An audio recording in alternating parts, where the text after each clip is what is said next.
हमें नहीं बुलाया, उन्होंने शिकवा किया, तो मैंने उनसे ये वादा किया कि इंशाअल्लाह ताला मैं केपी के आके खुद इस मूवमेंट को लॉन्च करूंगी।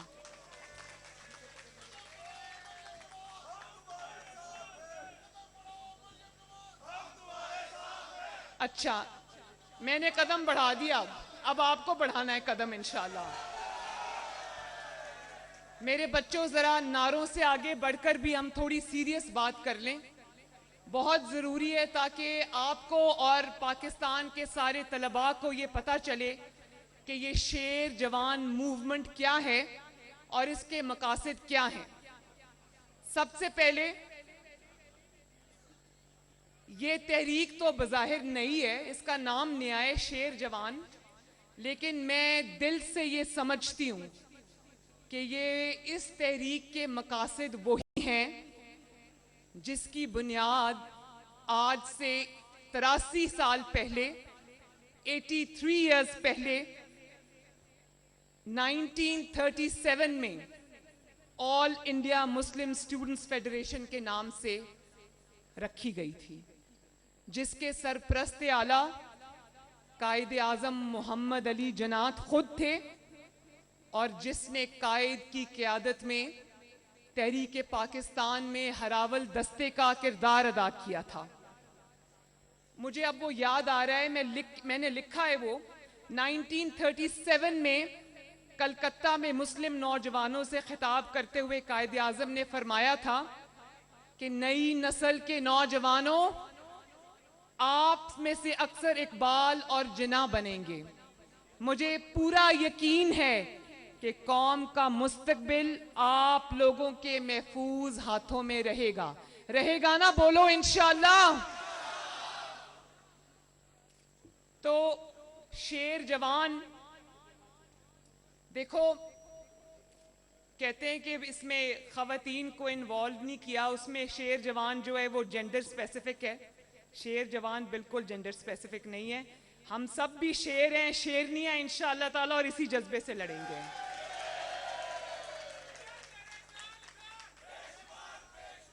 चलो नारे ठहर के लगाएंगे, पहले बात करेंगे ताकि आपको पता चले कि ये कितनी सीरियस जिम्मेदारी है आपके ऊपर, इस मुल्क की और इस कौम की।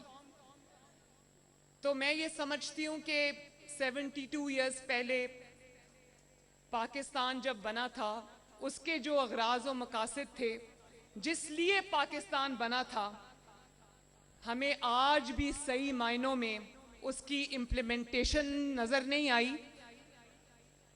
तो ये शेर जवान जो तहरीक है, इसको मैं तहरीक का नाम देती हूँ क्योंकि ये जो पाकिस्तान डेमोक्रेटिक मूवमेंट, जिसको पीडीएम कहते हैं, जिसकी आवाज़ मियाँ मोहम्मद नवाज शरीफ बने और उन्होंने वोट को इज्जत दो का नारा लगाया है, मैं उस पर भी बात करूंगी अभी।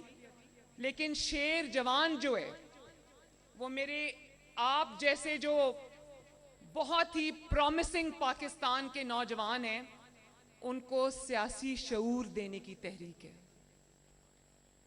शेर जवान जो है वो आपके हकूक, मेरी जो बच्चियां यहां पे बैठी हैं, जो बच्चे यहां पे बैठे हैं, इनके हकूक का एहसास और शऊर बेदार करने की तहरीक है। पाकिस्तान के नौजवानों को पाकिस्तान के क़याम का मकसद याद दिलाने की तहरीक है। पाकिस्तान के नौजवानों को इकबाल का शाहीन बनाने की तहरीक है। आप सबको मादरे मिल्लत का पैगाम समझाने की तहरीक है।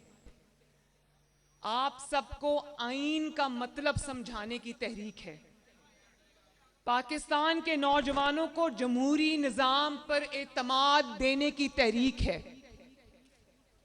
पाकिस्तान के नौजवानों को हाइब्रिड निज़ाम, जिसको आजकल हाइब्रिड हुकूमत कहते हैं ना, उसके खतरात समझाने की तहरीक है। पाकिस्तान के नौजवानों यानी कि मुस्तकबिल की क़यादत जो आप में से उठेगी इंशाअल्लाह, उसको तैयार करने की तहरीक है। आपकी जो उम्मीदें डगमगा रही हैं, ख्वाब जो टूट रहे हैं, ये उनको बिखरने से बचाने की, आपके ख्वाबों को जोड़ने और समेटने की तहरीक है। मेरे बच्चों, जानते हो ना कि गुलामी कितनी बड़ी सजा है? जानते हो गुलामी कितनी बड़ी सजा है? गुलामी से बड़ी कोई सजा नहीं है। गुलामी वो बला है जो इंसानों से बात करने की आजादी छीन लेती है। ये वो जंजीर है जो आपको ताकतवर के आगे झुकने पे मजबूर करती है।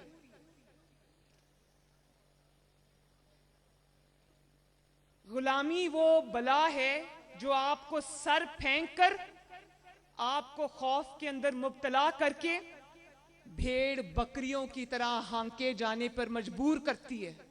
गुलामी वो पर्दा है जो हमारे जहनों पे डाल दिया जाता है ताकि हमें सच्चाई और हक का रास्ता नजर ना आए, ताकि आप गलत को गलत ना कह सकें, आप अपना हक ना मांग सकें, आप अपने हकूक पर खामोश हो जाएं। आपका हक, मेरे बच्चों बच्चियों, आपका हक आपको भीख की तरह दिया जाए, और आपको सिर्फ वही दिया जाए जो ताकतवर की मर्जी हो।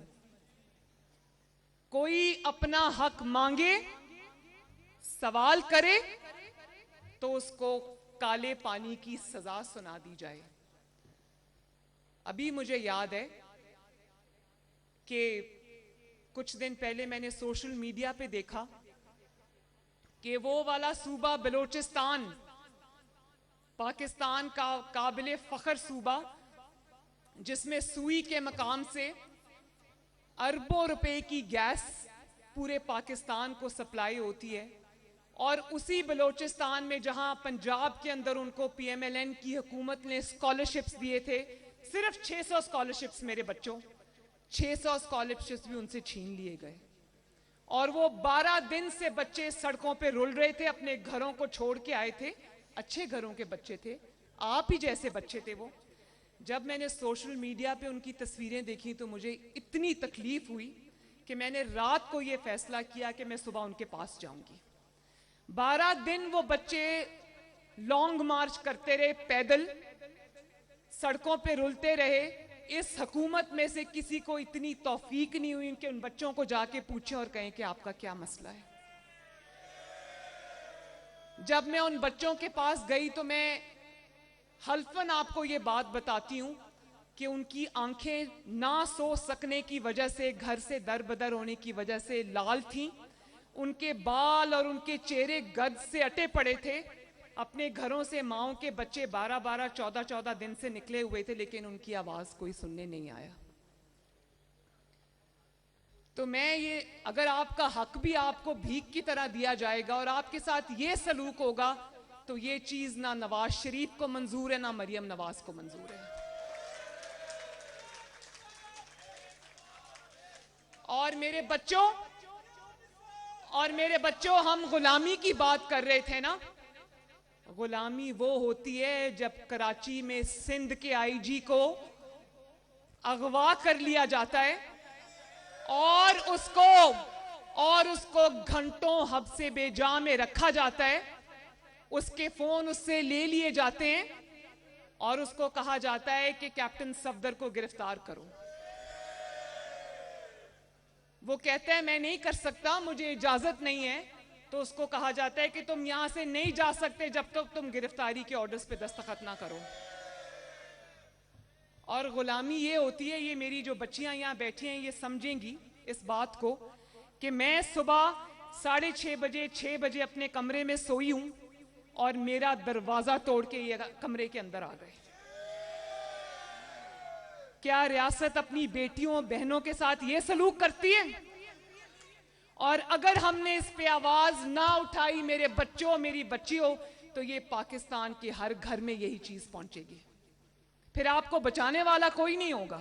इसलिए हमें इस पे के खिलाफ आवाज उठानी है। मुझे बताओ कि पुलिस क्या कोई कमतर मखलूक है? आपकी वो दिन रात खिदमत करते हैं, क्या पुलिस वाले इंसान नहीं होते? क्या काली वर्दी जो सिंध की पुलिस की है, क्या वो कमतर वर्दी है? मुझे बताओ, हाथ उठा के मुझे बताओ, क्या पुलिस की वर्दी कमतर वर्दी है? क्या पाकिस्तान हमने इसलिए हासिल किया था? पाकिस्तान बनाने वाले हमारे बुजुर्गों की सोच, माल और जान, इज्जत व आबरू की कुर्बानियां देने वाले हमारे बुजुर्ग, उनको जिस कुर्बानियों की शक्ल दी गई मेरे बच्चों, उसको आईने पाकिस्तान कहते हैं। मुझे ये बहुत लोग ये कहते हैं कि आप जब आइन की बात करती हैं आवाम से तो उनको समझ नहीं आती। मुझे बताओ मेरे बच्चों, आपको आइन की बात समझ आती है या नहीं आती? आइन जो है वो आपके हकूक की किताब है, कोई ऐसी चीज नहीं है जिसकी हमें समझ नहीं आती। वो आपके हकूक की किताब है। उस किताब में लिखा है कि पाकिस्तान में क्या होगा। उस किताब में लिखा है कि पाकिस्तान में क्या नहीं होगा। उस किताब में लिखा है कि किसका क्या हक, किसका हक क्या नहीं है। आइन की किताब में लिखा है कि किसने क्या काम करना है, और आइन ही की किताब में लिखा है कि किसका क्या काम नहीं है। देख लो, गौर से देखो मेरे बच्चों, मेरे नौजवानों, मेरे बेटों, मेरे बेटियों, पाकिस्तान के मेहमानों, गौर से देखो और फिर बताओ। आइन की किताब पढ़ो और फिर देखो कि नवाज शरीफ के मुतालबात क्या हैं। अगर आप लोग पढ़े लिखे हो, उर्दू भी पढ़ते हो, समझते हो, इंग्लिश भी पढ़ते हो, समझते हो, अगर मेरे बच्चों नवाज शरीफ का एक भी मुतालबा आइन से मुतसादिम है, तो ना नवाज शरीफ का साथ देना, ना मरियम नवाज का साथ देना। आप सबने मुताला पाकिस्तान पढ़ा होगा ना? पढ़ा है ना बचपन से, जिसको पाकिस्तान स्टडीज भी कहते हैं, पढ़ा है ना? उसकी रोशनी में देखो, जो भी पढ़ा है उसी की रोशनी में देखो, और फिर बताओ कि नवाज शरीफ क्या कह रहा है। नवाज शरीफ आइन की पासदारी की बात कर रहा है। नवाज शरीफ हल्फ की पासदारी की बात कर रहा है। नवाज शरीफ अदलिया की आज़ादी की बात कर रहा है।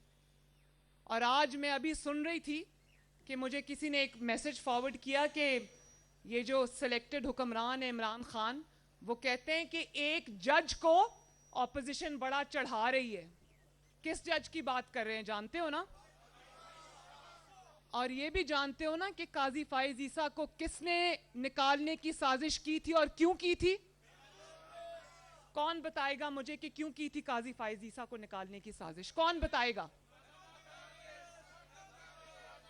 इधर आओ बेटा, इधर आओ मेरे बच्चे, इधर आओ।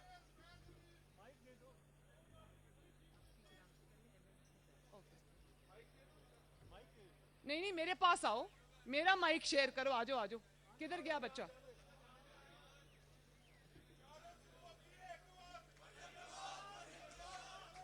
हम सब चारों सूबों की आवाज है। इधर आओ बेटा। अब मुझे बताओ, इसमें आपका रिप्रेजेंटेटिव यहाँ खड़ा है, मैं उससे पूछना चाहती हूँ कि क्या आप सब लोग ये जानते हो कि काजी फाइज ईसा को किसने निकालने की साजिश की और क्यों की? करो बेटा बात। जी मैम, जैसा कि आप बता रही थी कि काजी फाइज ईसा को किसने निकाला और किस वजह से निकाला, ये हमें बिल्कुल बाखूबी पता है।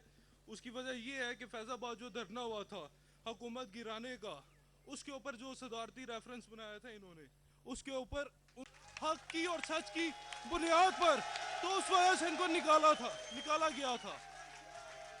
शाबाश, थैंक यू, मुझे खुशी है।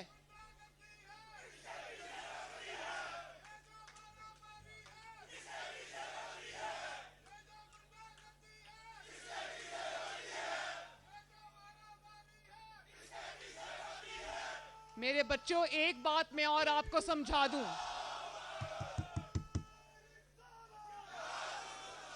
मैं एक बात और आपको समझा दूं कि हमने वर्दी के ऊपर इल्जाम नहीं लगाना। ये वो वाली वर्दी है, मेरे फौजियों की वो वाली वर्दी है जो सियाचिन में हमारी हिफाजत करते हुए शहीद होते हैं, और जिनकी माएं, बहनें, बेटियां, बच्चे जब वो वर्दी को उनको दफनाने के लिए आते हैं तो वो खून में आलूद वर्दियां होती हैं। हमने वर्दी के ऊपर इल्जाम नहीं लगाना। हमने पहचानना है कि उस वर्दी को दागदार करने वाले 2 या 3 किरदार कौन से हैं, और उन किरदारों को फिर हमने वर्दी की आड़ नहीं लेने देनी।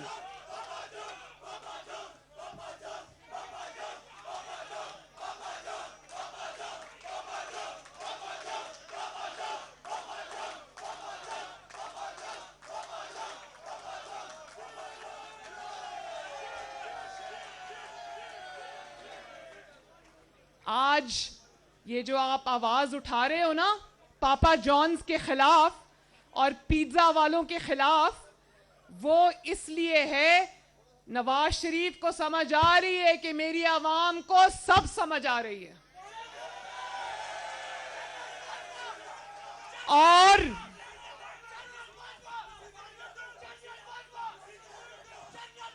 जनरल आसिम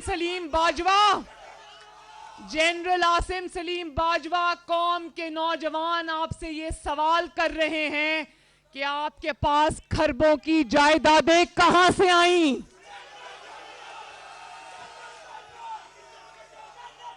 जनरल आसिम सलीम बाजवा साहब, कौम ये जानना चाहती है कि आप एक नौकरी पेशा होने के बावजूद खरबों की पाकिस्तान पूरी दुनिया में फैली हुई जायदादें कैसे बना गए।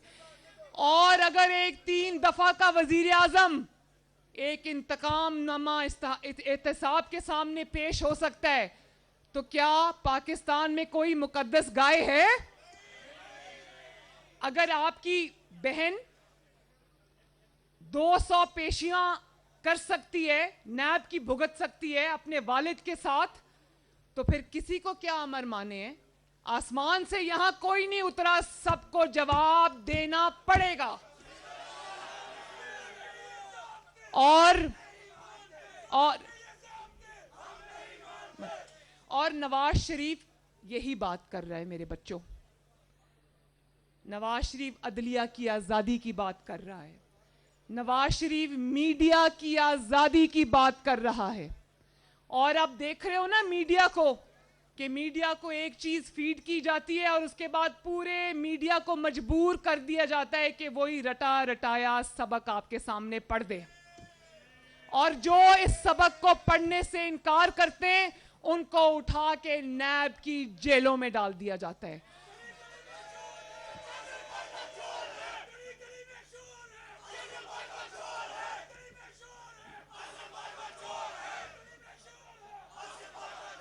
और नवाज शरीफ और क्या बात कर रहा है? नवाज शरीफ कहता है कि पाकिस्तान की जो सबज किताब है आईन की, इसको जूतों के नीचे रोंदने वालों को सजा दो, उनको निशाने इबरत बनाओ, ताकि मुल्क के अंदर मुशर्रफ जैसे दोबारा पैदा ना हो सके। नवाज शरीफ कहते हैं कि अवाम का मैंडेट चोरी करने वालों को कटहरे में खड़ा करो, आपके कटहरे में खड़ा करो, ताकि आप उससे सवाल पूछें कि हमारा वोट चोरी करने की जुर्रत किसको हुई? पूछोगे ये सवाल?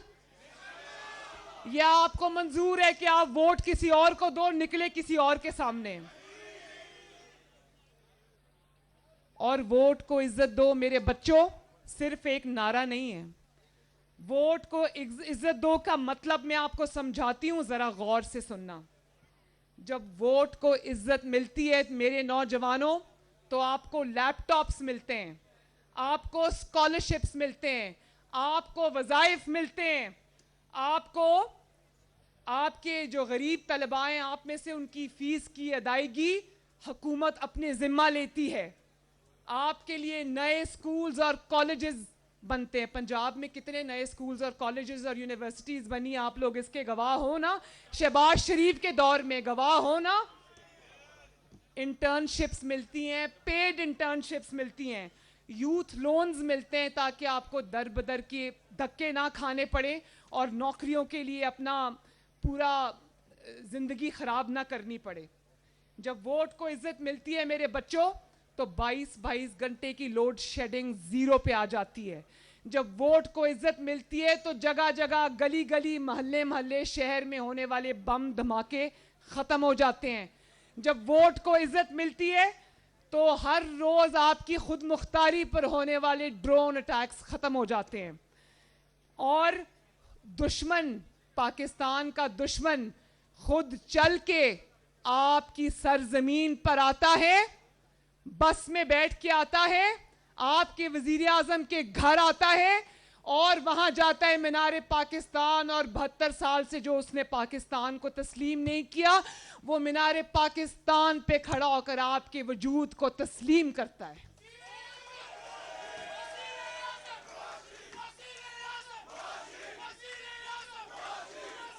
और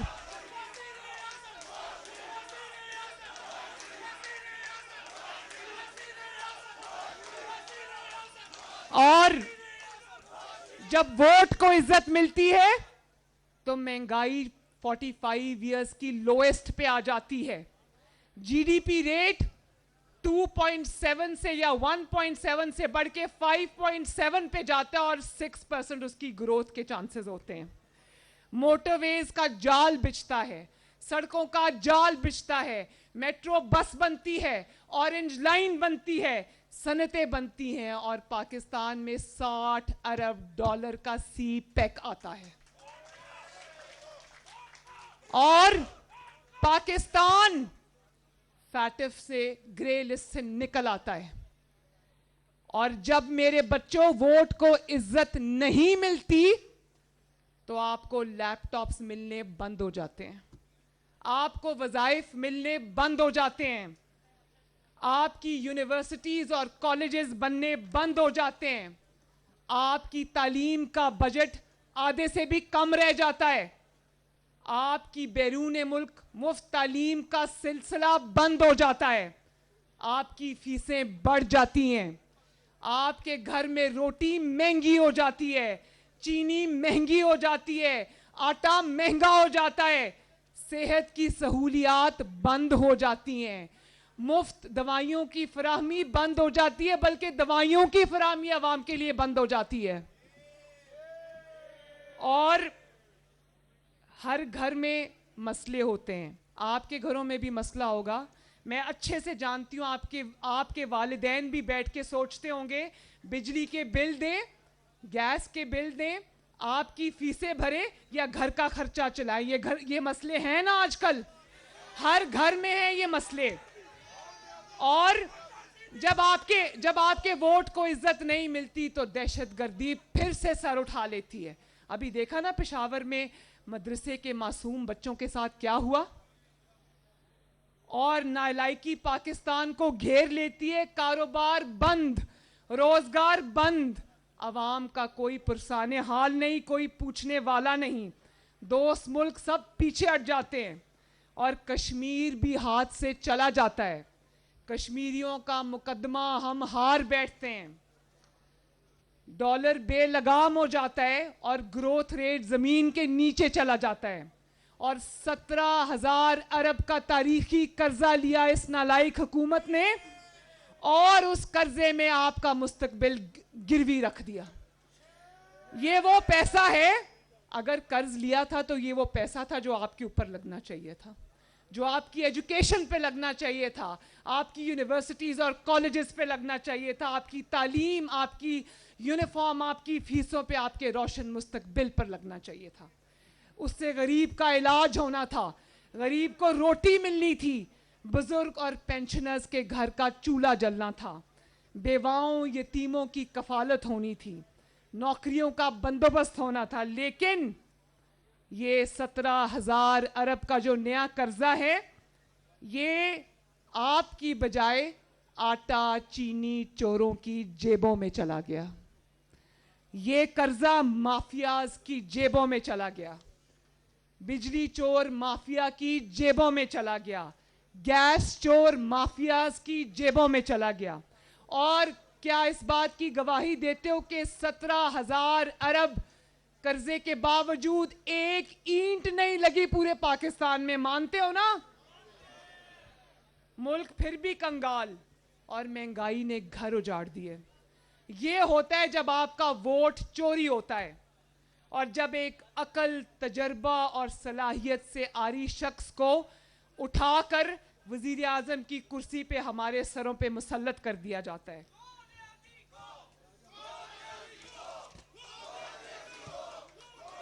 और मेरे बच्चों याद रखना, मेरे बच्चों याद रखना, जब आरटीएस बिठाया जाता है तो मुल्क, पूरा मुल्क बैठ जाता है। जब आरटीएस बिठाया जाता है तो मईशत बैठ जाती है। जब आरटीएस बिठाया जाता है तो अदल का निज़ाम बैठ जाता है। और जब अदल का निज़ाम बैठ जाता है तो नज़रिया ज़रूरत के तहत फैसले आते हैं। तब अरशद मलिक जैसे जजेस को इस्तेमाल किया जाता है और काजी फाइज ईसा और जस्टिस शौकत अजीज जैसे इम्पेकेबल इंटेग्रिटी के हामिल जजेस की किरदार कुशी की जाती है। और फिर ये होता है कि जजेस खुद इंसाफ के मुंतजर होते हैं और जब आपसे जवाब मांगा जाए तो गद्दारी के फतवे बांटते हो। मेरे बच्चों, अगर उर्दू लुगत में, उर्दू डिक्शनरी में आईन की पासदारी करने वालों को, आईन का सबक देने वालों को, आईन का सबक पढ़ने वालों को, आईन का सबक मानने वालों को गद्दार, तो फिर यहां पर 22 करोड़ गद्दार हैं। फिर हमें अपने मुस्तकबिल के इन मेमारों में से भी गद्दारों की जरूरत है। और अगर गद्दारी के इल्काबात के पीछे की कहानी जानना चाहते हो तो मैं सिर्फ आपको एक मिसाल देती हूं। एक मिसाल, अभी 2-3 दिन पहले आपने सुना ना कि अयाज सादिक साहब ने फ्लोर ऑफ द हाउस पे एक बयान दिया कि सिलेक्टेड हुकूमत की अभिनंदन को छोड़ते हुए टांगे कांप रही थीं। और फिर थोड़ी देर बाद एक बहुत खतरनाक बयान एक वफाकी वजीर की तरफ से आता है जिसमें उन्होंने शायद ये इंप्रेशन दुनिया को मिला कि शायद वो जो पुलवामा हमला है उसमें अल्लाह ना करे पाकिस्तान मुलव्विस है। पूरी कारस्तानी आपको समझ आ जाएगी। और भारत ने तो दोनों को अपनी मर्जी का रंग दिया। 75% 80% आज उस वफाकी वजीर के बयान का फ़ायदा उठाकर न सिर्फ भारत बल्कि भारत का वजीर आज़म भी हमें चार्जशीट कर रहा है उस वजह से। लेकिन इतनी सीरियस एलिगेशंस के बावजूद DGISPR की प्रेस कॉन्फ्रेंस होती है और वो अयाज सादिक की बात करते हैं, वो उसका जवाब देते हैं। तो क्या हम पूछने में हक बजानिब नहीं कि जो एक बहुत ही बिनाइन सा बयान था और आपकी तरफ था भी नहीं, आपने प्रेस कॉन्फ्रेंस करके उसको हमारी अफवाज पाकिस्तान की तरफ क्यों मोड़ दिया? हम तो ये नहीं कह रहे, हम तो इस जाली हुकूमत की बात कर रहे हैं। आपने उसके ऊपर प्रेस कॉन्फ्रेंस क्यों की? और अगर आपने उसके ऊपर प्रेस कॉन्फ्रेंस की तो आपने वफाकी वजीर जो हैं उनके इल्ज़ामात पर प्रेस कॉन्फ्रेंस क्यों नहीं की? तो मैं ये दिल से समझती हूँ कि अगर इस तरह का डिस्क्रिमिनेशन अवाम के सामने आएगी तो फिर हम सवाल करने में हक बजानिब हैं। और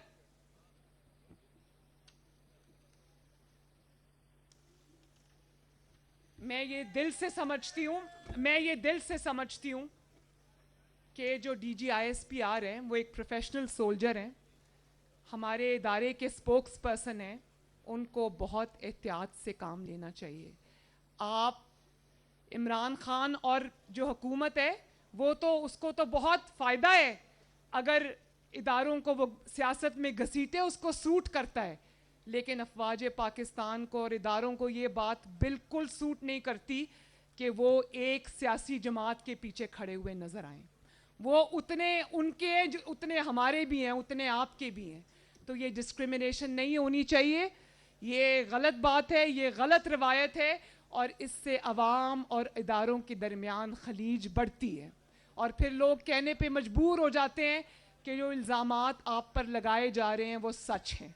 इससे दूरी इख्तियार करनी चाहिए, इसकी इस्लाह करनी चाहिए, और इसके ऊपर जो है वो इसको दोबारा इस पॉलिसी पे नजर सानी करनी चाहिए। बाकी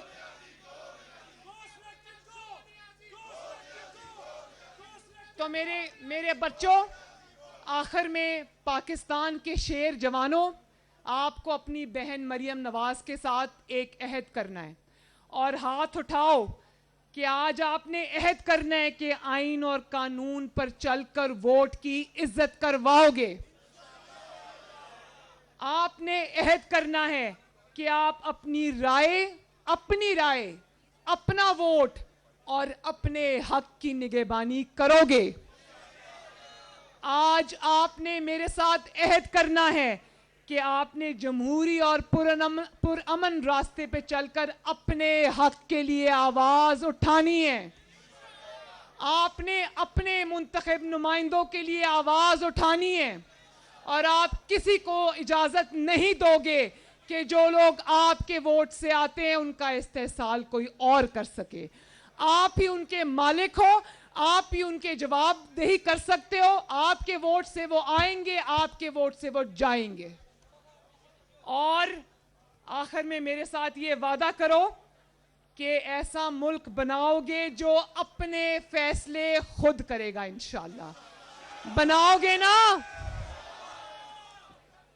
और जहां अल्लाह करे कि वो बहार उतरे मेरे नौजवानों, जिसे अंदेशाए ज़वाल ना हो। अल्लाह ताला आप सबका हामी और नासिर हो। शेर जवान जिंदाबाद, नवाज शरीफ जिंदाबाद, पाकिस्तान पाइंदाबाद। जीते रहो, सलामत रहो।